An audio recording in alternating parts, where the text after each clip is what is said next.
This week on Hermitcraft. Look at the detail in this thing and the resources. Holy mackerel, I am so glad that I've got a really simple and easy to build logo. Welcome to the Hermitcraft Recap, a show by fans for fans. My name is Pixel Riffs, our writer is LoyXP, and after taking a 2-week break to sort some stuff out, here we are to deliver you all the events and mishaps that occurred on the Hermitcraft server since last Friday. Don't worry, that's exactly when the old Bumbo shenanigans happened, so get ready for half of this recap being about Iskall and his growing collection of gap-toothed cacti. Seriously, we take a short break, and Mumbo gets kicked out of his own club. It has come to my attention that you're about to defile Nedge horrify Bumbo Cactoni by building a monument of him using something as vile as... I do not even want to write its name. The diorite monstrosity Mumbo gets banned for is actually the old and wise old Bumbo, looking pretty fresh for his years. Oh my word, he looks dead. He is coincidentally the latest in Tamagotchi technology, as MumboJumbo has filled him with more redstone than his door shop. The old man Bumbo can cry, spit valuables at you, and even plays the xylophone while doing so. Unfortunately, this does not fix the fact that it is sculpted out of the bird poopiest of blocks, which Iskall will not stand for. Even before old Bumbo was brought into existence, he smelled the smell of diorite on the wind and left a bunch of signs warning Mumbo against building such a disgrace to the clan. So when Mumbo actually does the deed, he's technically been banned from the world of Bumbos permanently. And on his way out, a creeper blows Iskall up, because how dare he? The block that shall not be named. In a monument of a building or of a meme that I have created. That's just wrong. Whoa.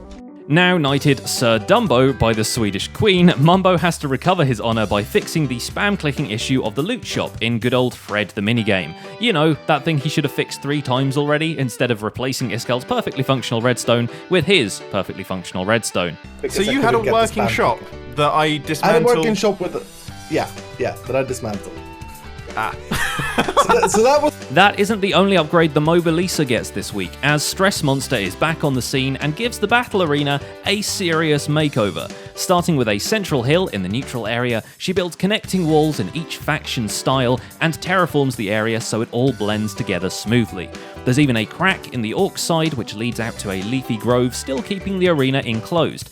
It's pretty artful terrain sculpting, and in her next episode, Stress gets even more artistic, filling a 128 by 128 area with art. Following the trend of making nether tunnel signs out of map art, Stress levels an area of land near her flower farm and gets to work. It's a time-lapse episode with a ton of Q&A, so go watch it if you want to learn more about Stress Monster while a giant pink gremlin is assembled before your eyes. Being able to just run around and not get tired. That would probably be one thing from my childhood that I bring back. Also, reading The Hobbit for the first time again. That is so cool. Oh my god, I'm so happy with that. Oh my god. Back at the elven side of Fred, Rendog emerges from the mines, acknowledges that there is still a lot of work to be done, then promptly disappears to his base to work on the new Netherwart farm. Nicknamed the Wart Port, it's the latest addition to the Netherboard, and Ren even loves on it enough to figure out a redstone mechanism to auto-flush the whole farm. With a bit of wrangling, it all gets hooked up to the storage system and to Ren's fictional power source, but even with all this technology, Ren's still missing something fundamental. He's completely running out of food. It's a problem he shares with Iskall, as their shared mushroom farm still isn't very efficient, thanks to pockets of mycelium on the green side of the island. Hopefully, Iskall can do something about it while he's reshaping the terrain and creating new biomes within his plastic world. Although, we worry that the lack of food might be getting to him, because his attempt at building a wastelands biome ends up looking like a giant cookie. Give it another chance, Iskall, give it another chance. Better, I kept a little bit of it there. Better, but unfortunately, this is bad. It looks like a cookie. It's a good thing he's built it far away from the Vex heads and their 2 giant parrots, because, you see, this is a tale of... This is the story of Captain Jack Jr. What? And yes, they now have 2, one present at Azumavoid's base that the Convex decided to turn into the new residence of the 5K Club. Scar, you're on what appears to be a balloon in great distress. Yeah, I don't think it was the best idea flying it through the lava field. I think that was a bit of a mistake. The two of them is not nearly enough to build all the flying machinery they want, so on the fly, Cub and Scar recruit False Symmetry into their devious organisation, even introducing her to their HQ at some point. Needless to say, this is a collision of universal scale, Prank Symmetry and the Convex together at last. We're just left wondering how long before we reach critical mass and the entire server becomes a giant prank on us. We don't get a reaction video from Azumavoid just yet, as he's too busy digging around in the redstone guts of his base, plus digging actual tunnels from one side of it to the other. Go figure, if you have a loot drop-off room for your farm, you also need to actually get to it somehow. A staircase masked as a snowy, frozen cave might do the job. He is murdering all of these mobs in cold blood, after all. So we have our lighting fixtures in place, and we've got these blocks on the side. The trim gets a little bit weird in places, but overall it generally sort of sticks together going downwards diagonally on both sides. And now what we've got to do is the roof. But speaking of giant pranks on us, Zombie Cleo released an episode this week. Get this, what if a fountain, but bunnies? That is the type of quintessential question that she strives to answer with her Minecraft series. Feel proud of me, people who are in charge of that sort of thing. The adorable abomination of rabbits and water is ultimately functional, but it took quite a number of dead rodents to figure out. Their sacrifice shall not be forgotten, and it was all for the head god anyway. Fountain is too tall. Bunnies die. Bunnies die. Yeah, let's stop that. Somehow, Castle Ravenloft, the home of a nameless evil which actually has a living heart inside one of the towers, is less weird. This week, Joe Hills' bizarre adventure continues with a carriage house inside the castle walls, some work on the unfinished towers, at least those that can be seen from the outside, and a staircase, which is to be continued. You can tell by the helpful "to be stair continued" sign.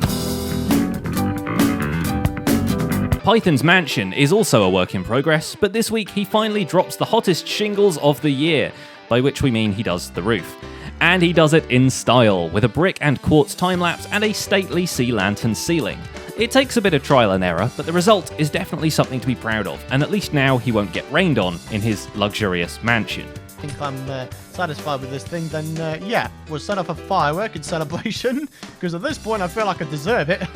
But if you're waiting for Scar to finally put a roof on it, it might take a while, seeing how he literally keeps raising the bar with his skyscrapers. The main skyscraper in the centre of his city is already piercing the clouds, or at the very least, 2 walls of it are. Looking at it all, it is quite surprising that a single person came up with this many ways to assemble ice and grey blocks together, but we've got to admit, he is nailing it. Even Mumbo finally delivers the garage door to the Cat Defense Force building so they can assemble a radical squadron and SWAT Cat it up. There you go, Scar, that is your challenge, right? I'm going to write down the coordinates on the sign. So, that should just about do it. We have got the assault course that we have built for Scar to complete as his payment for this piston door, and I've completed it myself and set a time of 45 seconds, which is hard, by the way. Tinfoil Chef prefers boat transportation for his felines, or at least he has to now that he has an actual dock at his fort. Yep, that will 1.13 itself right out. And I'm going to make this a little higher up. It doesn't need actually to be below the water line.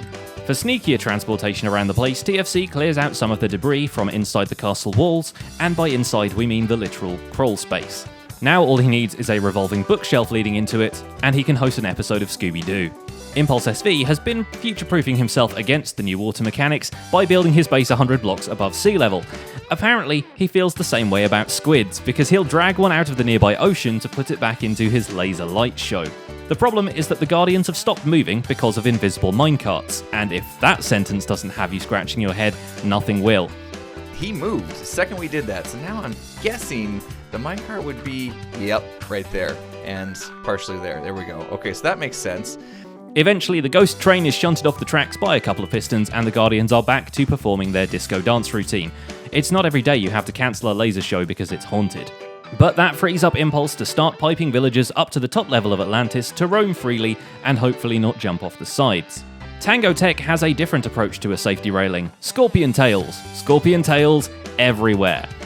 But Nether Brick is so hard to see where like one block ends and another block starts. So I'll usually swap out a lot of blocks with something a lot brighter just to get that contrast so I can see what is going on. For instance, something like this. Also, chasms and cracks in the netherrack on the ground filled with toxic tectoplasm gases.